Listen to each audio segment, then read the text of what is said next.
Good morning students. HRM में हमने अपना 7th चैप्टर शुरू किया हुआ है जिसका नाम है ट्रेनिंग एंड डेवलपमेंट। तो ट्रेनिंग पॉलिसी हर कंपनी को अपनी पर्सनल डिपार्टमेंट की तरफ से अपने एम्प्लॉयज़ के लिए ट्रेनिंग प्रोग्राम्स अरेंज करवाने होते हैं। ट्रेनिंग जितनी भी ज़रूरी है वो टॉप लेवल मैनेजमेंट ये डिसाइड करता है कि किस एम्प्लॉय के लिए कितनी ट्रेनिंग दिलवाई जाए, क्योंकि ट्रेनिंग कभी भी फ्री में नहीं होती है। कंपनी को उसके लिए बहुत सारे पैसे देने पड़ते हैं। तो किसी भी कंपनी को अपनी ट्रेनिंग पॉलिसी डिसाइड करने से पहले नीचे दी गई बातों को ध्यान में रखना चाहिए। ठीक है, तो prior to taking training policy decision management को क्या क्या फैक्टर्स ध्यान में रखने हैं। 9 फैक्टर हैं हमारे पास जिनको मैनेजमेंट ने ध्यान में रखने हैं। Why is training needed, training की ज़रूरत क्यों है।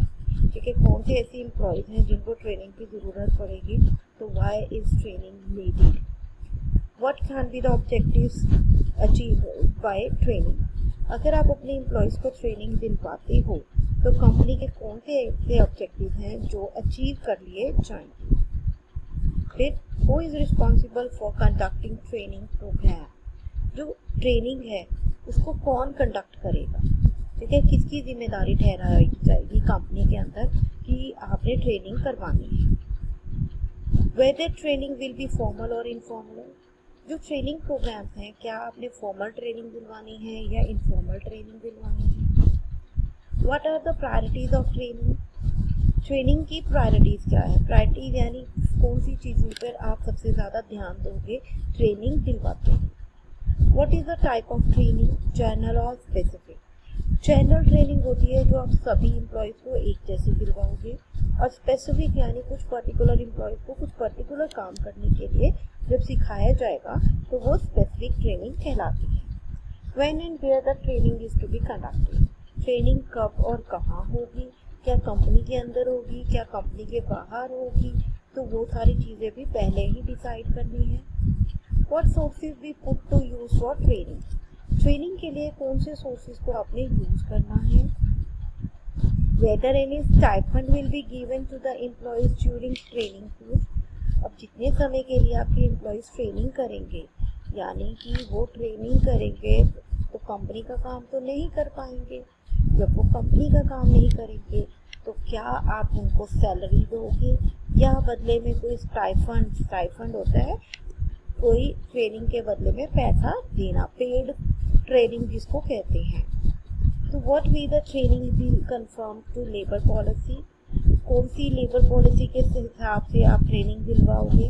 Whether training will be organise in future as well, क्या आपके एम्प्लॉयज़ को आज ट्रेनिंग दिलवाने के बाद फ्यूचर में भी ट्रेनिंग की ज़रूरत पड़ेगी।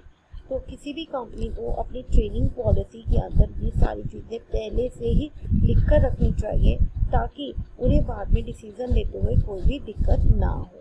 तो training policy should be decided in the light of objectives of the organisation, company के ऑब्जेक्टिव्स को ध्यान में रखते हुए ट्रेनिंग पॉलिसी बनानी चाहिए।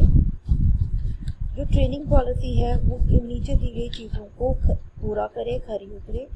ट्रेनिंग पॉलिसी में क्या करना है, क्लैरिफाई करना है ऑर्गेनाइजेशन की अप्रोच को जो कि एम्प्लॉयज़ की डेवलपमेंट की तरफ है। आपकी कंपनी में एम्प्लॉयज़ आए हैं काम करने तो उनकी डेवलपमेंट का काम भी कंपनी का है, तो कंपनी उनको ट्रेनिंग दिलवाती है जिससे कि एम्प्लॉयज़ की स्किल्स एनहांस होती है।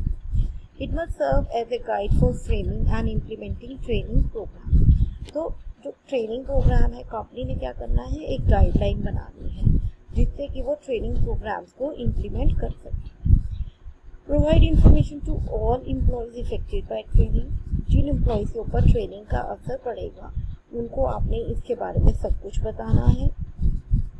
To fix priorities of the organisation regarding main fields of training, company की जो ज़रूरी पहलू हैं जिनको आप बिल्कुल भी छोड़ नहीं सकते तो आपने ट्रेनिंग के समय वो चीज़ें पहले ही बतानी हैं। To provide proper opportunities of advancement to employees on the basis of training, आपने एम्प्लॉयज़ को बताना है कि अगर आप ट्रेनिंग करते हो तो आपको आगे चलकर कौन कौन सी और अपॉर्चुनिटीज़ मिल सकती हैं। नेक्स्ट है इम्पोर्टेंस ऑफ ट्रेनिंग, ट्रेनिंग की इम्पोर्टेंस क्या है। ट्रेनिंग को एक ऐसा टूल माना जाता है जिससे कंपनी अपने स्ट्रेटेजिक गोल्स को एक्वायर कर सकती है, अचीव कर सकती है। तो ट्रेनिंग सिंपली क्या है, एक ऐसा प्रोसेस है जिसके अंदर क्या है, इसेंशियल स्किल्स जो होती हैं कुछ काम करने के लिए, वो आप लेकर अपने अंदर लेकर आते हो। जैसे अगर आपको खाना बनाना नहीं आता तो आप खाना बनाना सीखोगे तो आपको खाना बनाना आ जाएगा, आपकी स्किल्स एनहांस हो जाएंगे। तो it target specific goals. For example, तो ये कौन से टारगेट्स को अचीव करेगी, अंडरस्टैंडिंग अ प्रोसेस, किसी प्रोसेस को समझना। अब आपको रोटी बनानी नहीं आती तो आपको पहले समझना पड़ेगा कि रोटी बनाने का प्रोसेस क्या है। ऑपरेटिंग अ सर्टेन मशीन, एक मशीन को कैसे ऑपरेट किया जाएगा या किसी सिस्टम को। तो ट्रेनिंग की जो इम्पोर्टेंस है वो नीचे दिए गए पॉइंट्स हैं। सबसे पहले है enlargement of skills and competency among employees. जो हमारी कंपनी के अंदर काम कर रहे हैं, अगर उनमें कुछ कमियां हैं, वीकनेसेस हैं, तो उनको दूर करने के लिए हम उनको ट्रेनिंग दिलवाते हैं ताकि वो अपनी बेस्ट सर्विसेज कंपनीज को प्रोवाइड कर सकें। ठीक है, तो ट्रेनिंग से क्या होगा, एम्प्लॉयज़ की स्किल्स एनहांस होंगी, उनकी कॉम्पिटेंसी बढ़ेगी, जिससे वो बहुत ज़्यादा अच्छा काम करेंगे और कंपनी को बहुत सारे प्रॉफिट्स कमा कर देंगे। यानी training helps to enhance the workers performance. Training से वर्कर्स की परफॉर्मेंस एनहांस होगी। अब अगर आपके पास ट्रेनिंग नहीं है, आप किसी काम को बेमन कर रहे हो, टूटे फूटे तरीके से कर रहे हो, कॉन्फिडेंस नहीं होगा, तो क्या होगा, अच्छे से काम नहीं होगा और कंपनी का लॉस होगा। पर अगर आपको ट्रेनिंग दिलवा दी जाए तो आपको पता चलेगा कि एक काम को आपने कैसे अच्छे तरीके से करना है। तो उससे क्या होगा, ट्रेनिंग आपको किसी काम को अच्छे तरीके से करने के लिए बताएगी। फिर consistency in duty performance of the workers. जो वर्कर्स की ड्यूटी परफॉर्मेंस है, काम करना है, उसमें कंसिस्टेंसी आएगी। जैसे अगर हम रोटी बनाते हैं, अभी आप छोटी उम्र पे हो और आप रोटी बनाओगे तो कभी टेढ़ी, कभी मेढ़ी, कभी टूटी हुई, कभी जली हुई। पर अगर आप डेली बेसिस पे रोटी बनाओगे तो आपकी रोटी गोल गोल सुंदर सुंदर बन जाएगी। तो उसमें क्या है, कंसिस्टेंसी आएगी, एक ही काम बार बार करने पर एक ही तरह का होगा। तो ट्रेनिंग से क्या होगा, आपको काम करना आएगा तो आपकी काम में कंसिस्टेंसी आ जाएगी। फिर है enhancement of worker satisfaction. Workers की सेटिस्फेक्शन बढ़ेगी। अगर एम्प्लॉयज़ की सेटिस्फेक्शन बढ़ती है तो वो कंपनी को छोड़कर नहीं जाएंगे, अच्छे से काम करेंगे, कंपनी को लॉस नहीं होगा, टूट नहीं होगी और प्रॉफिट भी ज़्यादा होगी। फिर effective utilisation of existing human resources. जो इस समय ह्यूमन रिसोर्स कंपनी के अंदर काम कर रहे हैं, उनको आप बढ़िया तरीके से इस्तेमाल कर पाओगे। ठीक है, कैसे कर पाओगे, उन्हें पहले काम करना नहीं आता था, कम काम करते थे, वेस्टेज कराया करते थे, पर अब उन्हें काम करना आता है, उन्हें ट्रेनिंग मिल गई है तो वो ज़्यादा अच्छा काम करेंगे, उनकी प्रोडक्टिविटी जो है वो बढ़ जाएगी, वो चैलेंजेस को अच्छे से एक्सेप्ट करके और उनको दूर करके ज़्यादा अच्छा काम करेंगे। नेक्स्ट है हमारा improve quality of services and product. Improve, जब कंपनी के एम्प्लॉयज़ को अच्छे से ट्रेनिंग मिल जाएगी तो क्या होगा, वो जो भी प्रोडक्ट या सर्विस बना रहे हैं उसकी क्वालिटी इम्प्रूव हो जाएगी। तो ऑर्गेनाइजेशन को क्या है कि आज के समय में superior quality, low cost, better services provide करनी है। तो एम्प्लॉयज़ अगर इस तरह से काम करते रहेंगे अच्छे से तो वो स्टैंडर्ड मेथड यूज़ करेंगे अपने काम को करने के लिए। स्टैंडर्ड मेथड यूज़ करने से क्या होगा, प्रोडक्ट की क्वालिटी बढ़ेगी और कॉस्ट कंट्रोल हो जाएगी। तो इससे रिजल्ट क्या आएगा कि जो कंपनी है वो अच्छी सेटिस्फाइंग गुड्स और सर्विसेज प्रोवाइड कर पाएगी। नेक्स्ट है हमारे पास training helps in lowering cost of production को आप कम कर सकते हो। एक तरफ तो जब आप ट्रेनिंग दिलवाते हो तो आपको अपने एम्प्लॉयज़ के ऊपर खर्चा करना पड़ता है, पर वो खर्चा वेस्टेज नहीं है, बल्कि एम्प्लॉयज़ जब काम करते हुए वेस्टेज करते हैं, एक्सीडेंट्स करते हैं, ट्रेनिंग से वो सारे एक्सीडेंट्स और वेस्टेजेस को कम किया जा सकता है, जिससे कि आपको जो कॉस्ट ऑफ प्रोडक्शन है वो कम करनी शुरू हो जाएगी। Training helps in reducing supervision.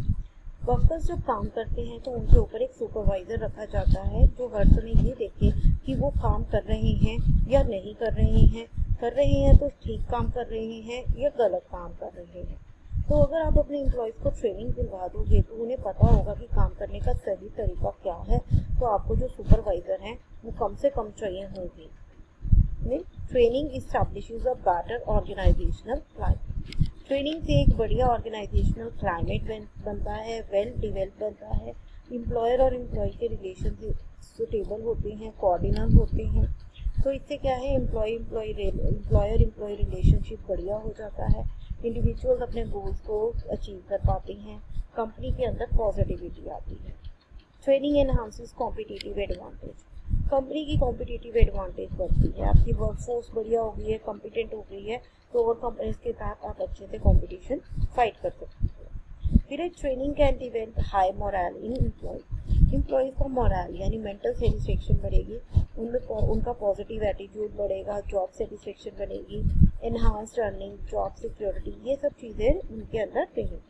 तो ट्रेनिंग से क्या है, एम्प्लॉयज़ का जो दुख दर्द है, ग्रीवेंसेस है, वो दूर हो जाएंगे और उनको अपॉर्चुनिटीज़ मिलेंगी इंटरनल प्रमोशंस की। ठीक है, तो दिस आज की वीडियो हम ख़त्म करते हैं।